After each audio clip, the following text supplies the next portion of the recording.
Comme vous le savez, je fais une petite série de chroniques sur nos amis du petit peuple. Et ben aujourd'hui, je vais continuer à en parler justement avec vous. Oui. Alors, si je ne m'abuse, je crois que Manon t'étais présente pour l'épisode sur les trolls, je crois, si je me souviens bien. Oui. Raph, t'étais présent pour l'épisode sur les gobelins. Non. Ah non, t'étais pas là. Non, mais je l'ai écouté. T'avais pas pu venir parce que il y avait le couvre-feu. Merde.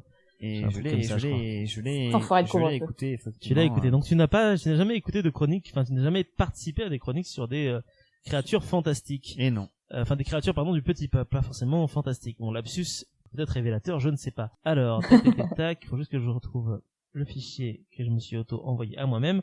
Et Manon, peut-être que tu le vois dans le Discord, j'ai publié aujourd'hui un extrait à écouter. 1. Je sais pas si tu le vois. Ouais, je le vois. Tu le vois. Et ce que je te propose, c'est qu'on le lance ensemble à 3. 1, 2, 3.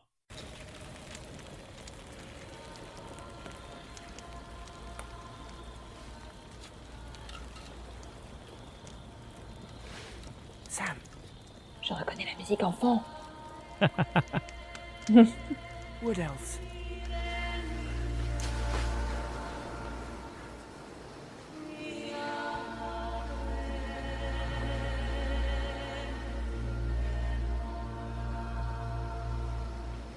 They're going to the harbor beyond the White Towers.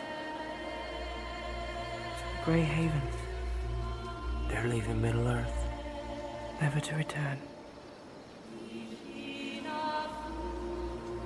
I don't know why. It makes me sad. Alors du coup, de qui on va parler aujourd'hui? Est-ce que vous avez deviné? Eh bien, je pense que nous allons parler de petits êtres aux oreilles pointues. De petits êtres aux oreilles pointues, effectivement. On va parler des elfes. C'est un sacré morceau du petit peuple, les elfes. Non pas parce qu'ils sont extrêmement nombreux et divers et variés comme les lutins ou les fées, mais surtout parce qu'au fil du temps, ils ont atteint ce qu'on pourrait appeler un statut culte. Tout le monde a déjà entendu parler des elfes. Tout le monde sait à quoi ressemblent les elfes, ce qu'ils font dans la vie. D'ailleurs, peut-être que vous avez une image mentale de l'elfe dès à présent, alors que j'évoque ce nom, elfe. C'est quoi pour vous un elfe là comme ça? Maintenant, t'as une idée? L'elfe classique là, si tu le décris, ressemble à quoi? Moi, l'elfe classique, je le vois un petit peu comme Tolkien, le décrit, donc quelqu'un de très grand, très élancé, au visage assez froid, extrêmement pédant. Et toi, Raphaël, ta vision de l'elfe du coup? Moi, je vois l'elfe comme une personne du coup à cheveux longs, un berbe, même si l'exception du coup, il y a une exception dans Tolkien il existe un elfe barbu, mais oui, on va pas aller dans ce sujet-là. Mais des personnages qui portent le fardeau, je trouve, du temps et qui sont en symbiose avec la nature, quoi. C'est ça qui les caractérise pour moi. C'est vraiment symbiose avec la nature et apport avec le temps qui est très mélancolique. Ce qui les rend pédants. Ce qui peut avoir tendance à les rendre pédants, effectivement. Surtout du point de vue d'un nain, par exemple. Mais ce que je vous propose, c'est qu'on reprenne depuis le début. D'où vient l'elfe? Pour le savoir, il faut déjà se poser la question suivante. D'où vient le mot elfe? Les descriptions les plus anciennes des elfes proviennent bien évidemment de la mythologie nordique. Dans les textes médiévaux en vieux norrois, l'ancien islandais, ils sont nommés Alfar. Alors comme toi Manon, j'arriverai probablement pas à prononcer les noms scandinaves, donc voilà, excusez-moi. Ça nous apprendra à faire des chroniques sur des civilisations qu'on maîtrise pas. C'est ça. Voilà, donc ce sera toujours, j'essaierai de mettre un pseudo accent dégueulasse, mais ce sera probablement pas la bonne prononciation du tout.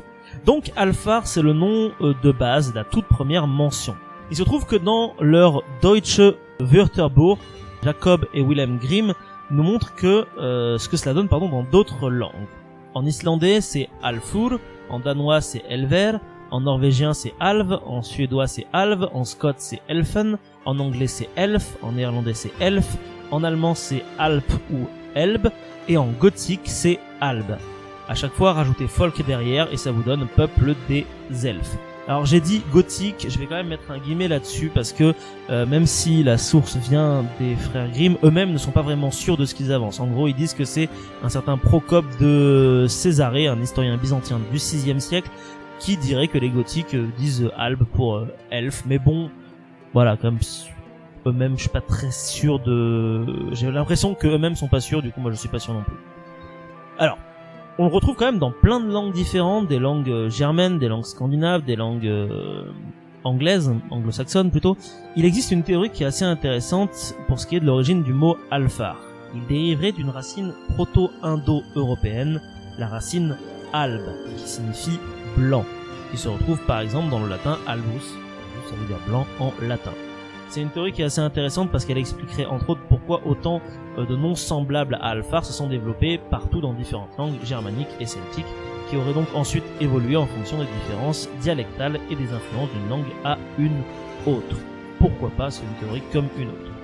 Une petite information aussi au niveau du langage, il y a pas mal de prénoms germaniques qui viennent de l'elfe. Par exemple, il y a Elfric, Elfwine, Elfred. Le dernier, Elfred, en fait ça donne Alfred. Donc du coup je trouve que ça donne un coup de boost au prénom Alfred, qui devient tout de suite beaucoup Carrément. plus stylé. Eh oui. Beaucoup plus sexy. Alfred. Exactement. Parlons donc maintenant un petit peu mythologie nordique, maintenant qu'on sait d'où vient le nom. Les elfes, ils apparaissent de manière diverse dans la mythologie nordique. Ils sont généralement décrits comme des êtres semi-divins associés à la fertilité et au culte des ancêtres. Il est possible que l'elfe soit donc similaire aux croyances dans les esprits de la nature, les esprits des morts, comme on l'a dans pas mal de cultures humaines anciennes. Dans la mythologie nordique, donc, les elfes sont divisés en deux catégories. Lesquelles ? Est-ce que vous connaissez les deux catégories d'elfes que vous avez dans la mythologie nordique, par hasard ? Alors, il y a une notion de bien et méchant. Je sais pas. Non, je dirais, je sais pas. Ok, je sais pas. Toi, maintenant, t'as une idée ? Non, vraiment pas. Pas du tout. Et bien du coup, vous avez les elfes lumineux, blancs, et les elfes sombres ou noirs, respectivement, les Joltsalfar et les Svaltafar. Les premiers vivent en Alfheim et les seconds vivent en Svartalfheim. Voilà, tout simplement, peut-être que vous avez déjà entendu parler de Alfheim et de Svartalfheim. Ouais. C'est le monde des elfes et le monde des elfes noirs. Voilà, les elfes noirs que vous pouvez voir dans le film incroyable Thor 2. Voilà, c'est ironique, bien évidemment. Alors, là, on va avoir un problème, pas parce que j'ai cité Thor 2, mais parce que la source en question est en fait un petit peu biaisée, parce que elle nous vient de notre fameux Snorri Sturluson. Ouais. Pardon. Vous vous souvenez de qui c'est Snorri Sturluson ? On m'a parlé la dernière fois, Non. il me semble. Eh ben, c'est un historien et mythographe islandais du XIIIe siècle. Sauf que du coup, s'il est du XIIIe siècle, c'est qu'il est peut-être pas forcément hyper objectif sur la question de la mythologie scandinave, parce qu'il a donc un point de vue qui est christianisé. La distinction entre les deux types d'elfes ne se trouve que chez lui. Bon, après, le problème, c'est que c'est le seul aussi à avoir un texte, donc du coup, c'est un peu difficile. Ouais. En fait, il y a une théorie qui dit la chose suivante. Il est possible que Sturluson ait transformé les nains, créatures souterraines, en elfes noirs, car il a tendance à parfois intervertir les termes dans ses propres textes. Jacob Grimm a une petite idée sur la question. Pour lui, il est probable que les elfes soient divisés en deux fonctions, de base, qui sont en réalité assez proches. Celle de la fertilité d'une part, et celle de la mort de l'autre part. Comme Sturluson, comme je l'ai dit, a vécu au XIIe, XIIIe siècle, il est chrétien. Du coup, notre poète islandais préféré, aurait possiblement ici appliqué le schéma classique ange-démon aux elfes. Les elfes qui sont liés à la fertilité deviennent tous les elfes blancs, les elfes lumineux, et les elfes qui sont associés à la mort deviennent les méchants elfes anti-méchants. Petit à petit, faut quand même leur donner un lieu souterrain, donc petit à petit, en fait, il finit par mélanger ça avec les nains. C'est pourquoi encore aujourd'hui, quand on regarde des textes un peu sur la mythologie scandinave, souvent les nains, qui vivent pourtant à Nedavellir, sont parfois confondus avec les elfes noirs. Alors c'est un peu complexe, mais ça reste quand même assez intéressant, je trouve, à ce niveau-là. Parce que cette vision binaire, proposée par Snorri Sturluson, va s'imposer à travers les croyances folkloriques scandinaves pendant toute la fin du Moyen-Âge. Il y a une véritable scission entre le bon elfe et le mauvais elfe, qui va perdurer pendant longtemps. Alors le bon elfe, c'est un elfe...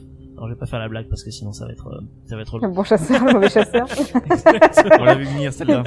Elle va venir à des kilomètres à la ronde. Voilà. En gros, pardon, excusez-moi, du coup je me suis perdu en faisant des blagues pourries.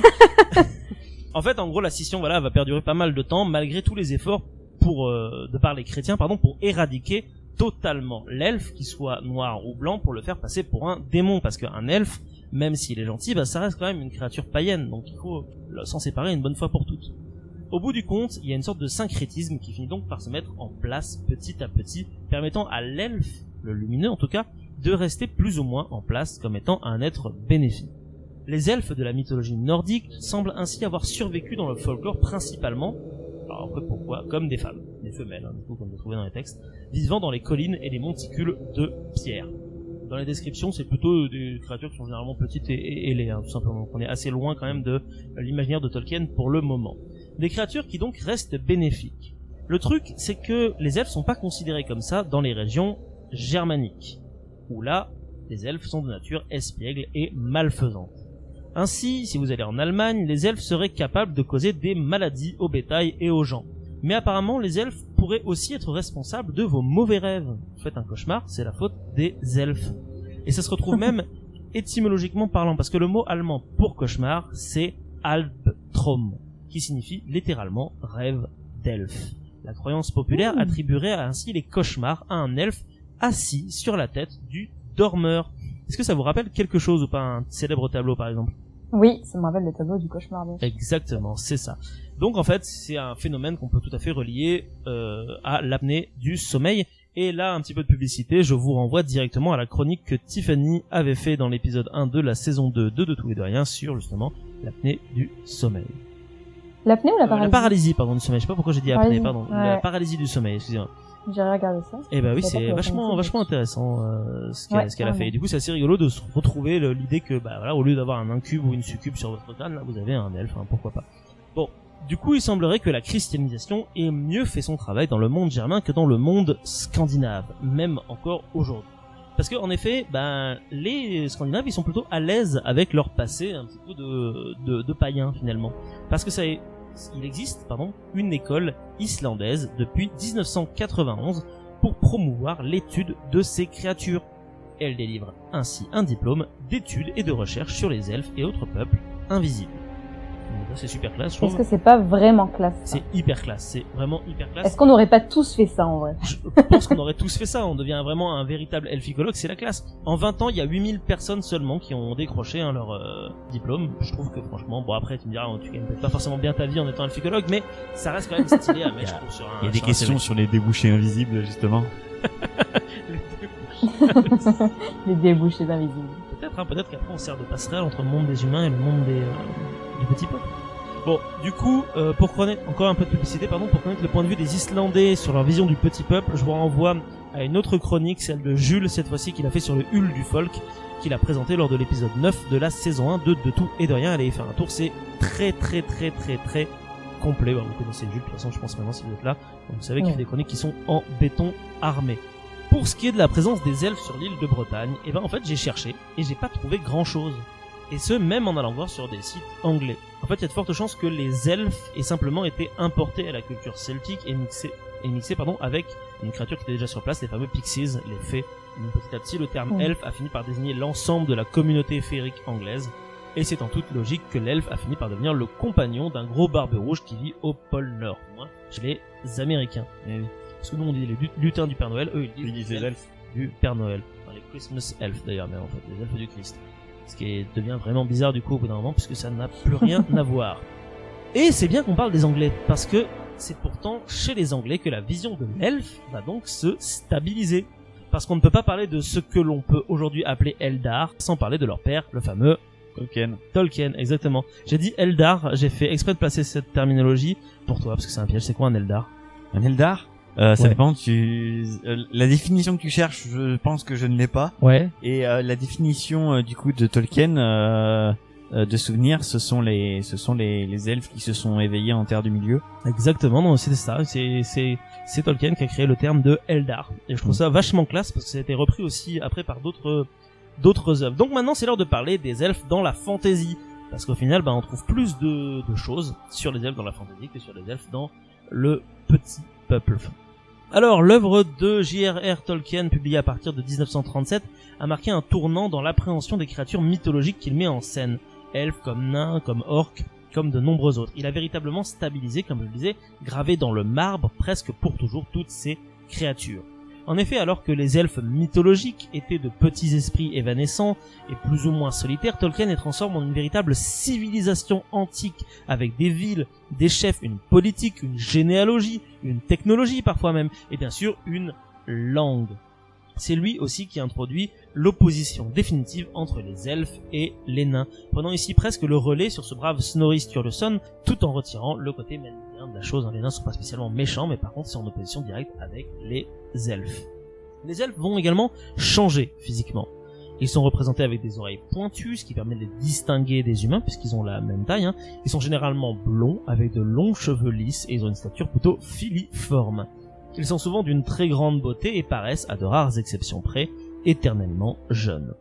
Dans une lettre qu'il a écrite, Tolkien dit la chose suivante. Les elfes représentent réellement des hommes doués de facultés esthétiques et créatrices beaucoup plus développées, une beauté supérieure et d'une vie plus longue, et de noblesse.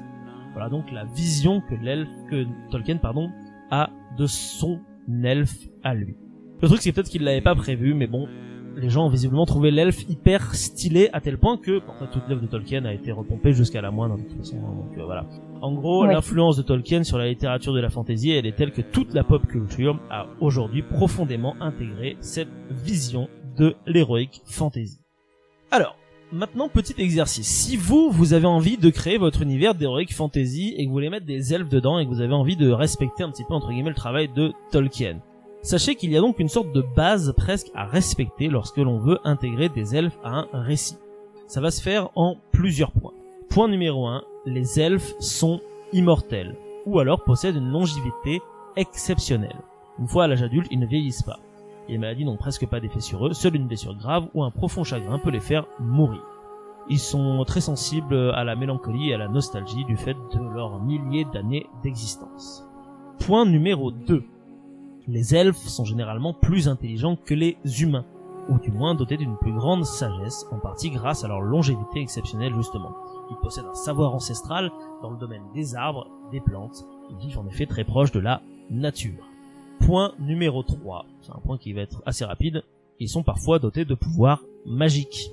Point numéro 4, les elfes sont dotés d'une très grande beauté, voire d'une beauté exceptionnelle et éthérée, ils sont sveltes, très minces, pouvant paraître fragiles comme du verre. Leur grâce est souvent décrite comme aérienne et possède une abondante et belle chevelure. Donc là déjà on est vraiment sur ce que vous m'avez tous les deux décrit en début d'émission, très clairement.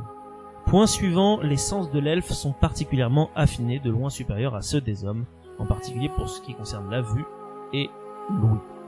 Point suivant, ils sont dotés d'une très grande agilité et sont très rapides. Leur réputation d'excellents archers est légendaire, ce sont de redoutables chasseurs et de fins guerriers. Point également assez intéressant qu'on retrouve dans bon nombre d'œuvres de fiction, les elfes ont ou ont eu une civilisation. Les caractéristiques de celle-ci varient selon les univers de fiction, mais on peut noter que certaines particularités sont fréquentes, comme par exemple un déclin démographique, la réputation d'un raffinement extrême, être proche de la nature ou des milieux naturels, une civilisation d'un grand esthétisme et très harmonieuse, un retrait de la dite civilisation par rapport au reste du monde, et enfin un âge très ancien. La société elfique est parfois également considérée comme élitiste et hiérarchisée, d'où le fait qu'on les prend pour des gens qui se la pètent un petit peu. Point suivant, ils détestent les nains. Et enfin le dernier point qui est assez intéressant, je trouve, c'est que quand on se rapproche un petit peu des différentes œuvres de fiction qui mettent en place l'elfe tolkienien, si je puis dire, on se rend compte qu'il existe plusieurs espèces d'elfes. Et que la plupart du temps, ils sont divisés au moins en 2 catégories. À votre avis, lesquelles? Alors moi je dirais que il y a les premiers elfes. On attend que l'autre me réponde, tu sais. Je dirais qu'il y a les premiers elfes, ceux qui sont nés, ceux qui sont éveillés dans la terre du milieu et qui ont été ensuite. Alors pas forcément chez Tolkien, vraiment de manière générale, de manière générale dans une œuvre d'heroic fantasy de base, en lien avec ce que j'ai déjà évoqué tout à l'heure. Je te dis, il y a deux sortes d'elfes. Ah, bah, il y a les elfes gentils et les elfes méchants. Exactement, il y a les elfes gentils et les elfes méchants. En fait, la plupart du temps, les vous avez les elfes classiques, qu'on appelle souvent les hauts elfes, et les elfes noirs, qu'on appelle aussi parfois les drow depuis Donjons et Dragons. En fait, dans l'heroic fantasy actuel, même si Tolkien a énormément nourri l'ensemble, on retrouve quand même cette influence directe de Snorri Sturluson, qui, après tous ces siècles, a véritablement imposé sa vision des elfes à notre monde. Après, en fonction des univers, les elfes noirs sont pas forcément méchants, hein. Des fois, c'est des elfes qui sont passés du côté obscur, et des fois, c'est juste des elfes, noirs. Des pauvres. On retrouve parfois, en plus, dans le tas, et là, je vais pas mal penser plutôt à Warhammer, du coup, les elfes sylvains. C'est un peu ça, voilà, il y a les hauts elfes, en civilisation, les elfes sylvains qui vivent dans la pampa, et les elfes noirs. Ou encore, on peut avoir également les semi-elfes issus de croisements avec les humains, etc. On peut en faire des tas. Voilà donc des sous-catégories, des sous-catégories, exactement.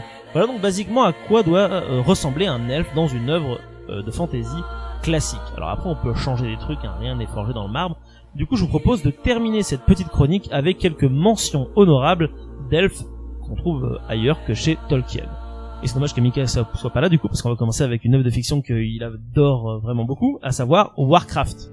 Dans l'univers de Warcraft, les elfes ont une importance particulière, notamment du fait du nombre d'espèces faramineuses qui existent. J'adore ce côté-là parce que j'ai vraiment l'impression que les scénaristes ils se sont lâchés. Dans Warcraft, vous avez les elfes de la nuit qui vivent dans la forêt, les elfes de sang qui sont addicts à la magie, les hauts elfes, donc elfes classiques, les elfes qui sont corrompus, donc des elfes méchants, des banshees, des spectres de hauts elfes, des feux follets, des esprits d'elfes de la nuit, des nagas, des elfes de la nuit mi-elfes, mi-reptiles, des satyres qui sont des elfes de la nuit changés en démons par la Légion ardente. Voilà, les méchants. Alors ça fait vraiment des tas d'elfes différents. Pourquoi pas. Tout même Tolkien, les orques sont des elfes transformés par Morgoth, hein, si je ne m'abuse, donc torturés, voilà, ça par Morgoth. Dans Warhammer 40 000, on trouve les fameux Eldar. Les Eldar, c'est le même schéma que dans Warhammer Battle, hein, donc c'est des elfes, sauf que là ils ont des vaisseaux spatiaux et des flingues, et du coup je trouve ça quand même vachement stylé. Ils se déclinent aussi en Eldar noirs, donc ils sont des Eldar méchants. Voilà. Dans The Witcher, si vous avez lu le bouquin, joué au jeu ou regardé la série, les elfes sont une race qui est sur le déclin, vestige d'un passé oublié, détruit par les humains. Ils n'auront cesse de tenter de faire valoir leurs droits dans un monde qui n'est malheureusement plus le leur. J'aime bien justement ce côté oppressif dans The Witcher, en mode ouais, c'est ça. C'est une civilisation de ouf et ils sont réduits à rien, quoi. Enfin, c'est complètement ça. C'est discrimination qu'il y a. Ouais. C'est assez terrible pour eux effectivement dans The Witcher. Et je trouve la manière dont c'est traité assez intéressante parce que c'est comme si c'était les elfes classiques qu'on avait vraiment défoncés, quoi, en fait, tout simplement. Et ouais, c'est ça. C'est assez triste. À l'inverse, dans le bouquin Artemis Fall, on a des elfes qui vivent en marge de notre monde sous terre avec l'ensemble du petit peuple. Donc on retrouve ici une vision plus folklorique. C'est assez rafraîchissant, d'autant plus que, comme le livre se passe de nos jours, les elfes ont aussi développé une technologie au fur et à mesure des siècles qui est différente un petit peu de la nôtre. Donc pareil, ils ont des flingues, des métros, des trucs comme ça, c'est assez funky. Puis dans le film, il y a Colin Farrell et je trouve ça toujours cool qu'on ait Colin Farrell quelque part. Si vous avez vu Hellboy, en tout cas le deuxième film, vous savez que dans l'univers de Hellboy, les elfes autrefois dominaient la terre et ils ont fait un pacte avec les humains. Ces derniers gardent les plaines pour cultiver et les elfes restent dans les forêts. Bien évidemment, les elfes se sont fait avoir et ils vivent à présent cachés des humains dans les égouts ou les tunnels des métros. Une vision qui est assez pessimiste mais qui est très intéressante, proposée par Guillermo del Toro lui-même dans son film. Et qui mine de rien pas si éloignée que ça de celle de l'auteur de BD Mike Mignola. Donc quoi qu'il en soit, je vous recommande à la fois les comics Hellboy qui sont vraiment cool si vous aimez l'univers de Lovecraft, la fantasy, tout ça, et les démons, c'est très fun. Et je vous conseille aussi les deux films proposés par Guillermo del Toro que j'aime vraiment beaucoup. D'ailleurs, je vous conseille del Toro tout court d'ailleurs. Oui. Et enfin, on peut pas parler d'elfes sans parler des elfes de maison dans Harry Potter, même si au final, comme nous l'avons vu dans nos précédentes chroniques, les elfes de maison sont en réalité plus des gnomes ou des gobelins. Sur ce, j'ai fini de vous parler d'elfes. Si vous avez des questions, n'hésitez pas. Pour revenir sur l'inimitié entre elfes et nains, c'est expliqué surtout par deux fois par Tolkien. D'abord au premier âge où en fait les elfes ont promis aux nains le Noglamir, qui est un collier avec un Silmaril, un des joyaux qu'avait serti Morgoth au premier âge, mais le roi du royaume de Doriath, qui s'appelle Thingol, leur a fait à l'envers et leur a fait non. Du coup, les nains de Nogrod sont venus et ont détruit le royaume des elfes, donc déjà ça partait mal. Et puis quelque chose que les gens connaissent effectivement beaucoup plus, c'est du coup au début du troisième âge, si je m'abuse, et ben quand notamment les elfes sont venus en tant qu'ambassadeurs chez Durin, roi de Moria, qui leur a montré effectivement les toutes dernières gisements du Mithril tout au fond de la Moria, et ils ont réveillé effectivement le Balrog, et comme les elfes de la Lorien sont juste à côté, ils ont haï les nains pour leur cupidité pour cela et avoir vraiment risqué de détruire un deuxième royaume elfe par leur cupidité. D'accord. Bah merci pour les infos bonus ouais, merci beaucoup. sur les elfes version Tolkien. Donc c'est notre spécialiste tolkienien qui a parlé à l'instant. Merci à toi Raph. Si ce petit instant passé en notre compagnie vous a plu et que vous avez envie d'en passer d'autres avec nous, eh bien n'hésitez pas à vous abonner, mettre un petit pouce bleu, partager la vidéo ou encore nous suivre sur les réseaux sociaux. Sachez que vous pouvez aussi écouter cet épisode dans son entièreté et pour cela vous n'avez qu'à vous rendre dans la description de la vidéo. Je vous dis à très bientôt pour à nouveau écouter un petit peu de tout et surtout un petit peu de rien.